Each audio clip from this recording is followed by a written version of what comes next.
speakers. So our first speaker, Janek, I got it right? Thank you, is one, I think, the first or second person who filled out that speaker form. And it was a great idea, and I said, I can give you a slot. And I saw the slides yesterday, and it's awesome, so I'm actually going to give him a little bit more time, so there's less of me and more of them. Please, welcome, Janek.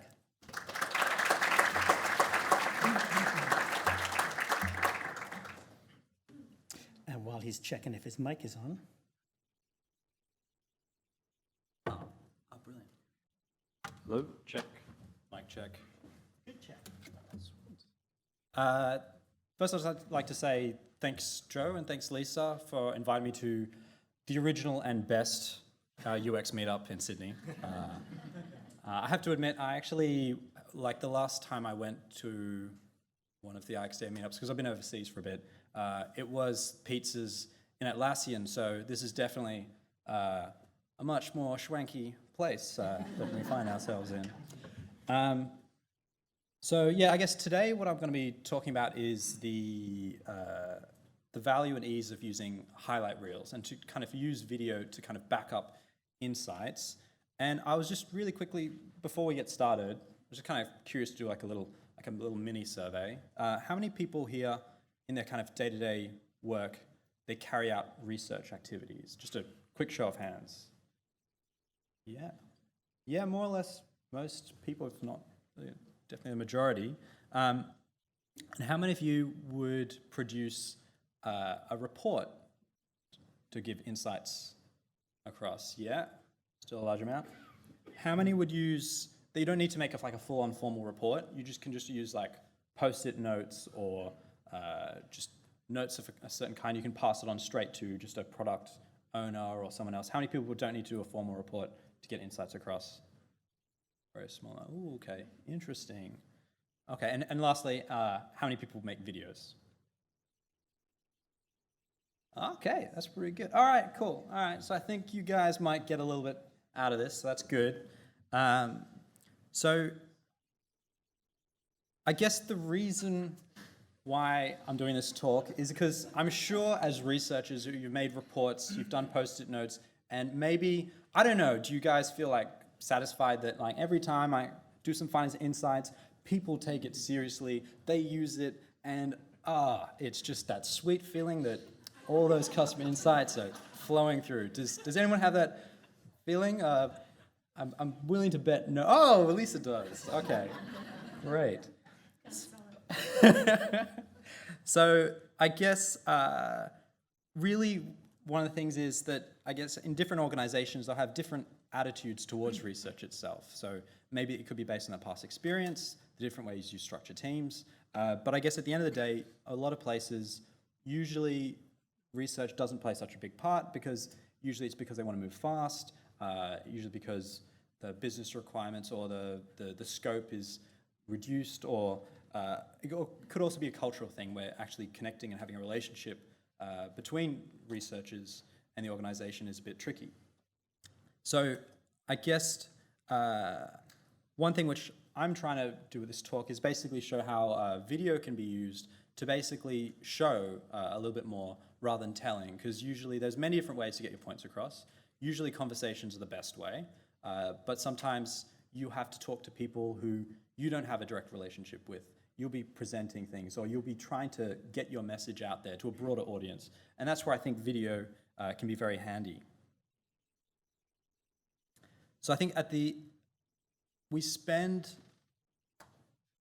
most of our time trying to figure out what's the research, what's the problem we're trying to solve, what's the best way to get this data, how do we use the right research techniques to learn what we want to do. But what ultimately actually happens is we more or less spend half our time actually trying to do this, to kind of effectively communicate in a way that actually leads to changes and leads to better products, better services, and a better customer experience. And I guess people have different learning styles, and people respond differently to different things. So it could be the organization you're in, they respond much more to numbers, or they might respond more to the written word. So I think this is just one of those tools that you have that I'm going to show you, which I think is a useful tool to have in your toolkit for convincing stakeholders.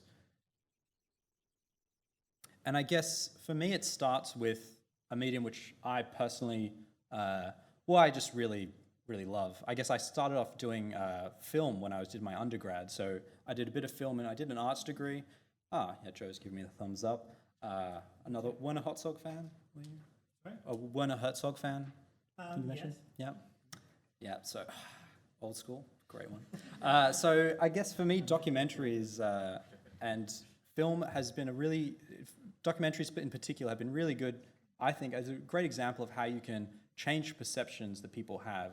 I think everyone here has seen a documentary which has probably made them really question or change their relationship with the topic or subject. I think for me, one of the best examples, I think, which was a huge one, was I don't know if anyone saw the Thin Blue Line back in the day. Yeah, so that's really, it's basically a documentary which goes through a murder case that happened in 1988, where a man was actually sentenced to death. So it was literally a life or death matter. And this film was able to kind of look through the evidence, find out what the cops actually did, and pick away their part of the story to the point where when it got released, there was such a huge public opinion, like such a big change, that they actually revisited that case and they actually overturned that conviction. And that man was, he's now free. So I think obviously documentary is like a very specific, form of film and video, but I think it shows you the power of storytelling. I think you can imagine a world where someone decided instead of doing that, they'd just write a report and try to go through the normal channels talking to, different lawyers, the public service, and trying to get the message out, but not being anywhere near as effective. But I think this video, it really did change things. So I guess one of the reasons why it's able to have this effect, but I think the thing about it is it really shows living, breathing humans with unique circumstances, and it shows their unique environment. So many oftentimes when we're talking about, when we're designing for our users and we're talking to different stakeholders, I think especially in this room here as UX designers, we always want to try and bring the context that the users are into that room to try to inform our decision making. And I think that this is just another tool to kind of try to expose people more to that voice and to what's going on in their lives. And I find that usually you can have a conversation, you can disagree about different points, but until someone brings some new information or something new stimulus to kind of shift things, I think it definitely gives an opportunity to have different conversations. So, still working? So I think when do we want to use video? I think is a good question, because you could use it for anything, but when is it worth it? And how would we use it? So my recommendations are, if you find something that is controversial, that you want to put this in front of your stakeholders, big assumptions that maybe that the product team has or the business has, which you feel like people need a bit of a reality check, I think this is a great way to highlight that. Because I think it's one thing to put it in a report or to say to someone, hey, listen to this, but remove yourself as a medium and just take a short snippet of a video. If you can get a good finding, put it in front of them, and they actually are forced to make sense of that. So they could try to say it's like a small case or whatever it is, but after seeing that video, it will go into your head on some level. And I think this is a great way to try to cut through some of the disagreements, and also some of the interpretation that people might have. This can sometimes just cut the interpretation out of it completely. Another one is to show just very common problems. So I think a really good example is if you get this is a man who's eating spaghetti by cutting it with a knife. And it's really about when you find a finding that you think is a really good example, rather than, you could use just a quote and say, 5 out of 10 people saw this, but then to enhance that, just take it to that next step, you just show a short excerpt of how that happens, people kind of get the context and they'll understand how much of a problem it potentially could be. And then finally, if you're just doing an actual product itself, but specifically if you're doing product validation, or you just want to get people's perceptions of a different product or service, it's great to just get their verbatim overall opinions and their judgments on something. So yeah, I guess my argument is that there's many different tools you use, but this is just one of them, and it's relatively easy to include it as part of your research process. I think that of course there's going to be barriers such as you may not be so comfortable with using certain technology, film editing and so on.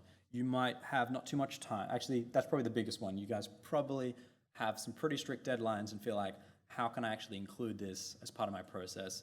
I've got 1 week to do some research, do some synth, present some findings. But I think hopefully by the end of this, at least you'll understand a bit more about the tools you could use. And I would recommend if you do this as part of a team, you can split some of those responsibilities up. So some of you might be more tech savvy, so you can maybe do the screen recording and try and take charge of that. Others of you might be better at note taking, so you can take charge of that. And together, I think it's really quite easy to make a video at the end of the day, or to have the option to make a video. So it starts with aligning your discussion guide. So I think that's the number one thing I'd say is a lot of these things, you're probably already doing these already when you're doing research projects.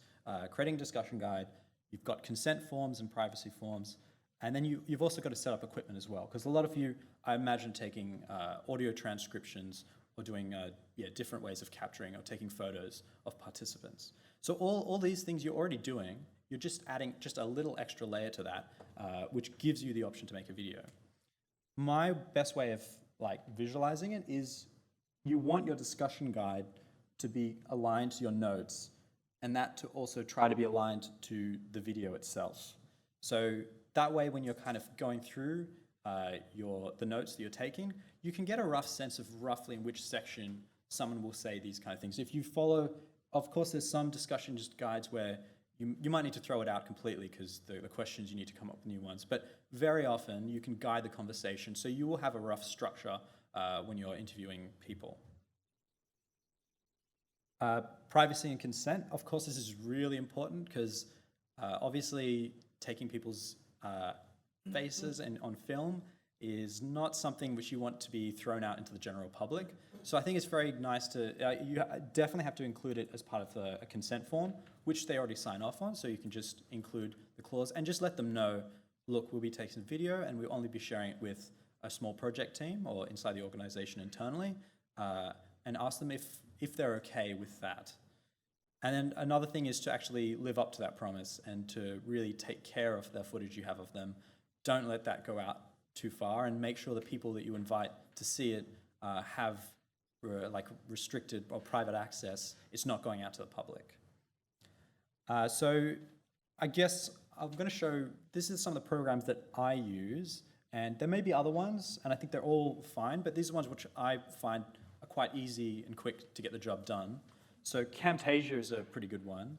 That costs you about $200, $250, and it has everything you need really. It's got, you can see the webcam itself. You can get the webcam. You can get the desktop. You can get also the sound recording.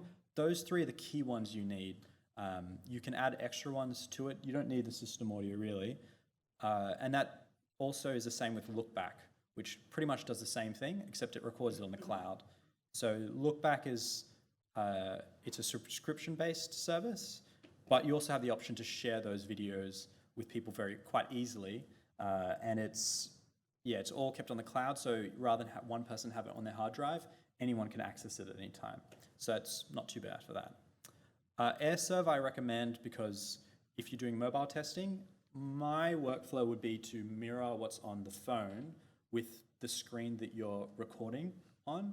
So essentially, if I'm recording on my phone and I put on AirServer, it'll also mirror it with the computer that's recording, and that way you can capture what people are doing on their phone as well, those interactions, to keep them with what the actual participant's experiencing. And then lastly, Blue Jeans is a recent one I came across. Thanks, Carol. And that that's a good one to do if you're doing remote work because it's like a version of Skype, but it also records those sessions. You have the option to record those sessions and download them later. So in terms of the camera setup itself, these are some of the different shots you can get, but usually you'll have the screen recording, you'll have the webcam, which is the key one, I think, to show the participants' responses. You could also have over the shoulder, it's not too necessary, and then obviously a mobile screen record as well. So, but I think these two here, the screen recorder and the computer webcam, they're the bare bones ones that you need to get started.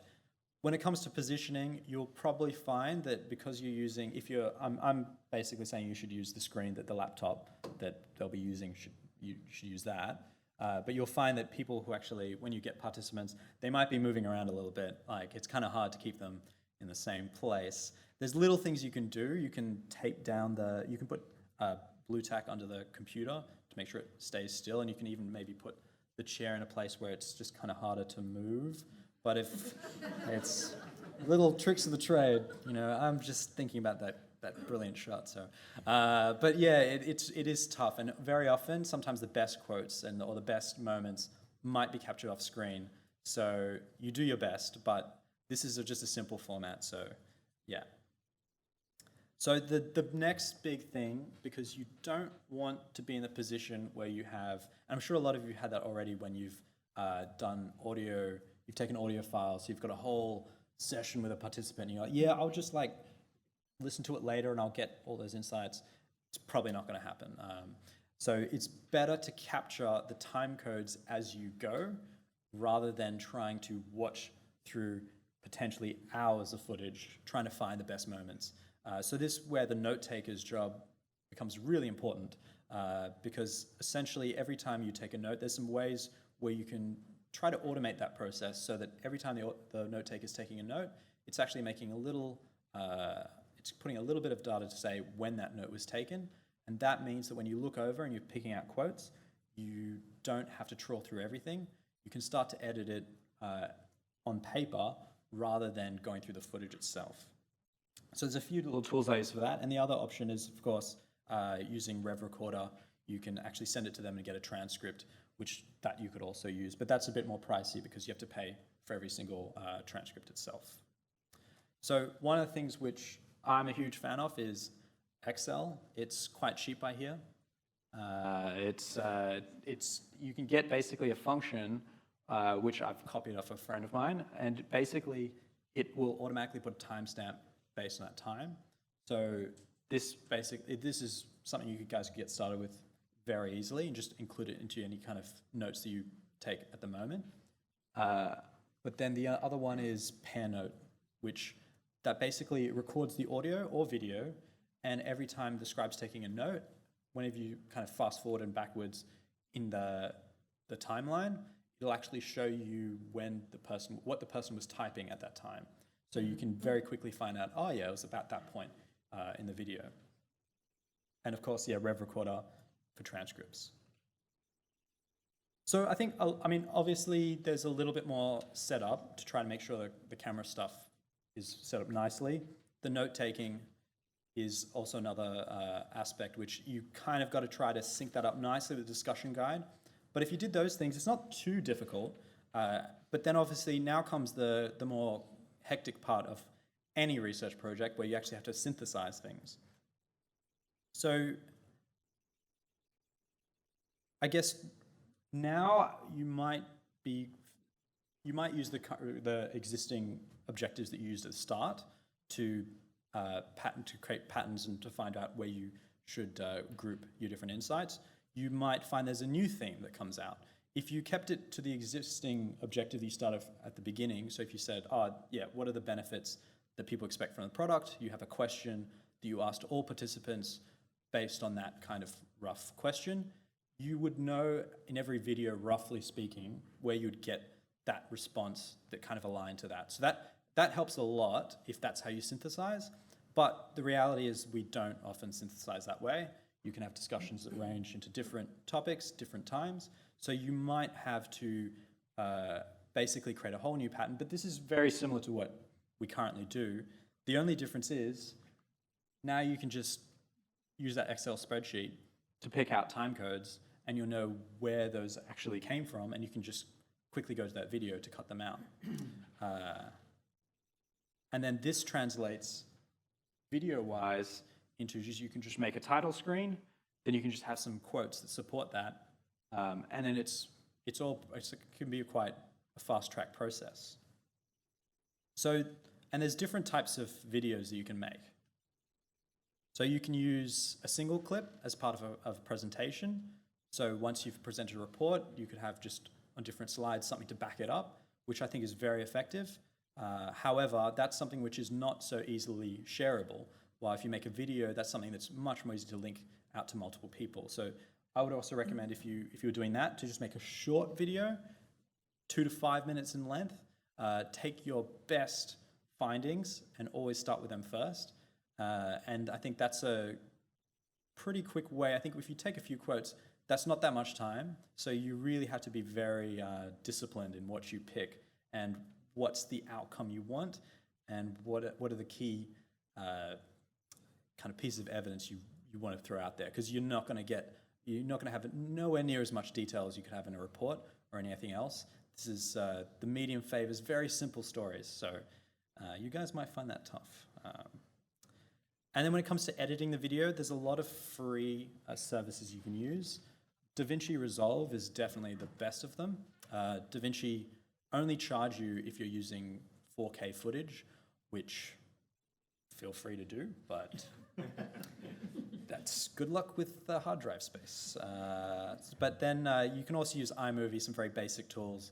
And if you have the Creative Cloud pack, you can use Adobe Premiere Pro. This is something where obviously if you don't feel comfortable using these tools, you might find it a bit tough, but it's not that tough a job to do. And I would say if you find anyone on your team who's even remotely interested in learning this stuff, this is a good job for them to get onto, because they'll know the time codes. It's very easy these days to cut up videos. Not like it was when I started film, where we had some really old school programs. So now it's just like, yeah, but you know, I think that generally speaking, they're free, they're pretty easy, and you can actually learn it really quickly, if I'm being really honest. So, yep, so one thing to think about is to make a contextualizing title. That's something which you can customize to the brand of your company or whatever. You know, this is a good chance to kind of try to add a little bit of like an aesthetic to it.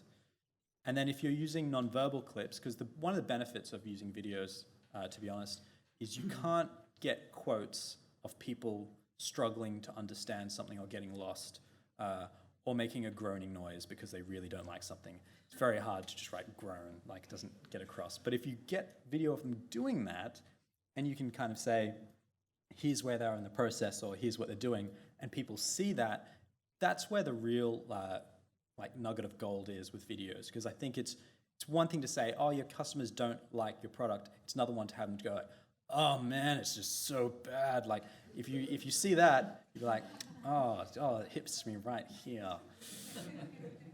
So I guess the things to keep in mind when you're actually cutting together a video, this is some quick little tips, is, yeah, number one, try to start with the most important things first. It can be really hard to choose. You may want to say everything.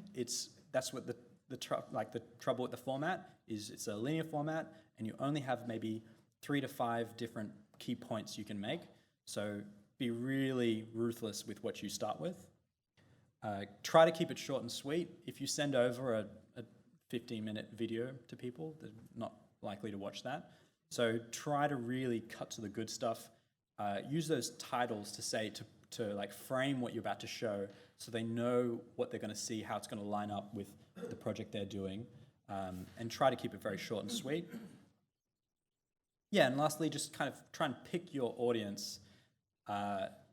If you're doing this for a very small project team, you know, it may not be worth doing a video if people actually are either part of the process or part of the synth or whatever, but if you know that this might go to a broader audience across different products, or even potentially higher up, you know, it could go up to an even bigger decision maker, then you have to really pick what are the key things which I think are good to carry across, that people really should understand.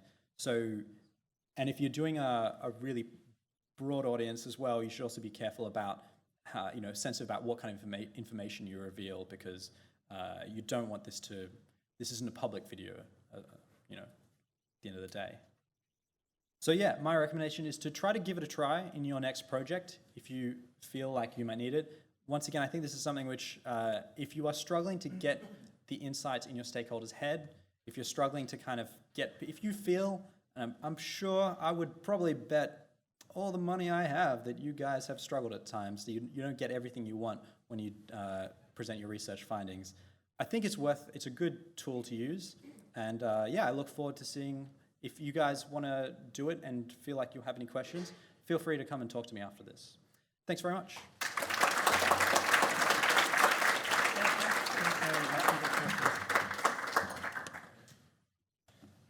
Thanks, Janet. It'll come on soon. I'll just keep talking to it until it does. Hello. Oh, hang on. Oh, it's blinking at me. Hang on. Is there another one there? No. There. Win. Questions? Yes.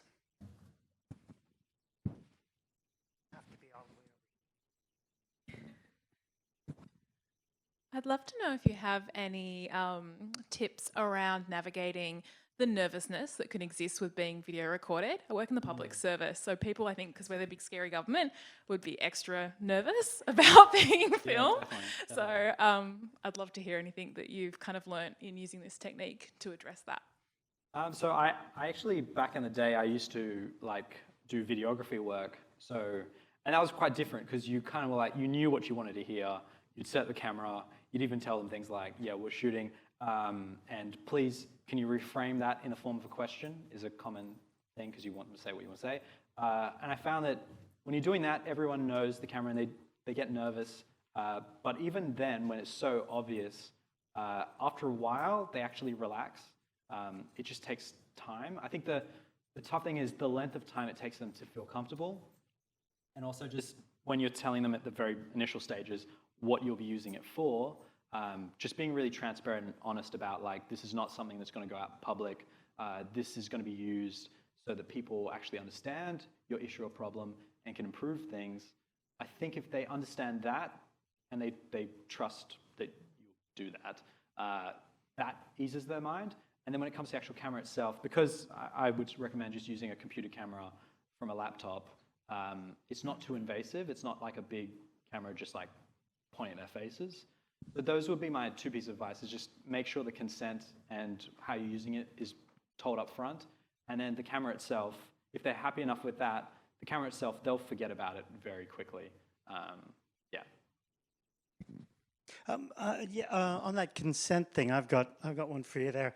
So I worked for some gov agencies, and they had a very interesting view on consent in that they would stage that consent. So when you give your consent to be recorded, you give your consent for it to be stored for longer than a period of time, and so that kind of tiered consent. But that was fine because it was internal. Can you say anything about how, say, an agency might treat a recording versus an in-house group where they can keep that, it's theirs, whereas an agency has a limited, sometimes, relationship with that client? Yeah, so I think, usually, I'm actually not too sure because I haven't been doing the consent forms, to be brutally honest, but I know they're always worded in a way where it's only for internal use. I'm not too sure 100% who owns those videos, which is I really should know that. But I think usually it's the property of the client themselves. It depends on how sensitive it is. If it's very sensitive, 100% it's the client. But if the client doesn't have too many objections, usually my old agency, we just had a standard one where it's owned by the agency themselves. But yeah, I think it definitely has to be clear that it's internal use only. Yeah, agencies take note, you can charge for storage. There's another question over here. Yeah, hi, Janek. I just wanted to ask, what sort of percentage of time do you think translates from gathering that and then putting it into something you can use? So let's say you had 5 half-hour user tests, what would that turn into to produce sort of thing? To produce a video time-wise? Good question. I think it really depends how you capture them. So if you are able to basically, with the note-taking, capture those time codes, then it's really part of your normal process because you'll pick apart those insights and you go, yep, these are some great quotes. Because you only need a handful at the end of the day, like probably less than 10. You won't get a chance to put more than that in a 5-minute video. So once you pick those, that's the toughest part. When it comes to the technical side of cutting it together, that just depends how comfortable someone is using the tools. But theoretically, that can take you like a day. Like for me, it would take less than a day to cut that together. The tougher thing is for you to all agree that those are the key insights. Because once you see it, you'll probably go, oh, actually, we should take that insight over there because that's way better. We should lead with that. And oh, this looks like I've never cut a video the first time and people gone, that's great, and let's keep it in. I've always had the back and forth going, that's great. Oh, we should add this as well, and we should change this up. So that's usually what increases the time. But I'd say probably a day of editing, and then with the actual process, probably like maybe 2 days to actually pull the actual files around and to copy it across, because they can be quite large. Yeah. Janek, I have a basic question. The backgrounds you used, do you specifically worry about a background or just use anything? What do you really find? For the titles? No, when you take the video, or does it? Yeah, I personally don't think it's too much of an issue. This is not like, I think what you're really going for is authenticity because you're doing research. It's not something where you're not trying to create like a spick video. You're trying to create an authentic feel. So I think if it looks like very guerrilla, that's actually quite good because if you see something if you have a proper camera and someone's well lit and has makeup, you're probably not going to believe that. Doesn't seem real. So I would say it's not as important as just getting a sense that this person's talking normally and it doesn't look like Married at First Sight. Yeah. Thank you, everyone, please. Thank Janek.